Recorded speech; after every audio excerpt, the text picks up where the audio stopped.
안녕하십니까, 김경환 세무사입니다. 이번 시간에는 공동사업 합산 과세에 대하여 살펴보도록 하겠습니다. 일단 문제 제기를 보시면 홍길동 씨는 나이는 58세고요. 공무원 30년 동안 근무한 후에 정년 퇴직을 하면서 퇴직금으로 3억 원을 수령하였습니다. 이 돈으로 헬스클럽을 인수를 할까 고민 중인데, 헬스클럽 인수 시에 본인 명의로만 하는 것이 아니라 아들과 함께 공동 명의로 해서 사업을 진행하는 것에 대해서 고민을 하고 있습니다. 이런 경우에 공동사업이란 말을 이제 쓰기도 하는 건데요. 네, 매출 2억 원과 이익 5천만 원이 나는 헬스클럽이 있다고 가정을 해보겠습니다. 우리 스크립트에 보면 헬스클럽이 보이시죠? 이 정도 규모의 헬스클럽에서 이익이 5천만 원 난다고 가정을 한번 해보겠습니다.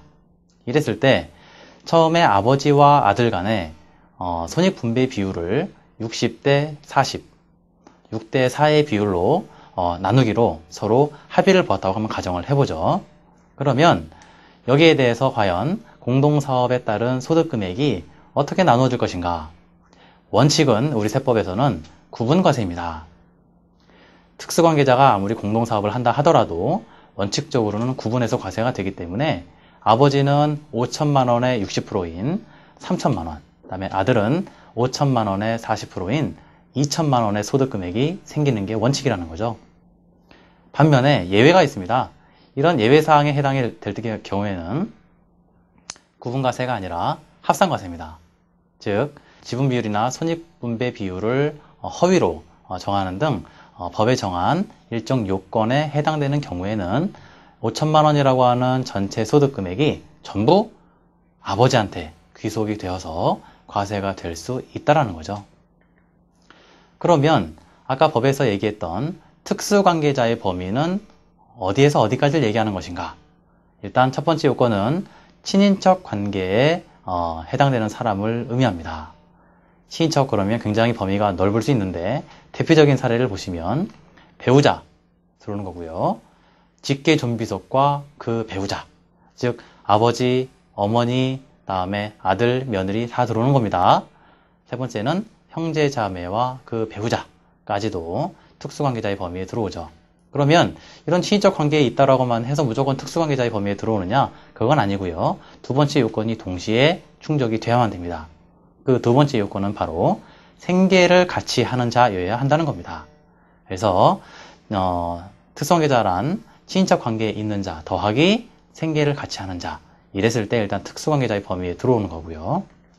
특수관계에 해당이 된다고 해서 무조건 합산과세 대상자에 들어오는 것이냐? 또 그건 아니에요. 한 가지 요건이 추가적으로 충족이 또 돼야만 되는 겁니다. 그것이 바로 지분 손익분배 비율을 허위로 정하는 경우라는 겁니다. 그것은 바로 두 가지 대표적인 사례가 제시될 수가 있는데요. 첫 번째는 지분 손익분배 비율이 신고된 내역과 사실상 다른 경우가 있습니다. 또 하나는 조세를 회피하기 위해서 공동으로 사업을 경영하는 것이 확인된 경우. 우리 세법은 누진세율이기 때문에 이렇게 세금을 회피하기 위해서 사업을 쪼개게 되면 그만큼 낮은 세율 구간이 적용이 되기 때문에 세금이 줄어들 수 있다는 겁니다. 그러면 구분과세가 아니라 합산과세 할 경우에 누구한테 소득이 합산된다는 얘기냐? 아까 아버지와 아들 사이에서는 아버지한테 다 귀속이 되는 거였죠. 이와 같이 공동사업의 지분율이 큰 사람에게 다 합산이 되는 것이라고 보시면 됩니다. 다만 공동사업의 지분율이 똑같을 경우에 아까 예를 들면 아버지 50%, 아들 50% 이렇게 할 수도 있겠죠. 그럴 경우에는 공동사업 이외의 종합소득 금액이 많은 자한테 합산되게 되어 있습니다. 그렇다면 절세 포인트로 말씀드릴 수 있는 것은 우리 세법에서 공동사업을 할 경우에 앞서 말씀드렸던 요건에 해당이 되면 합산과세가 되기 때문에 동업계약서상 지분 비율이나 손익분배 비율을 합리적으로 정하고 일단 명시할 필요가 있다는 겁니다.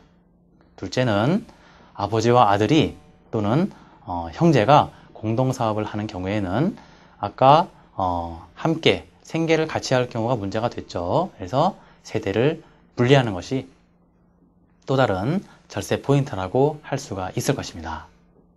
이번 시간에는 공동사업 합산과세에 대해서 살펴보았습니다. 감사합니다.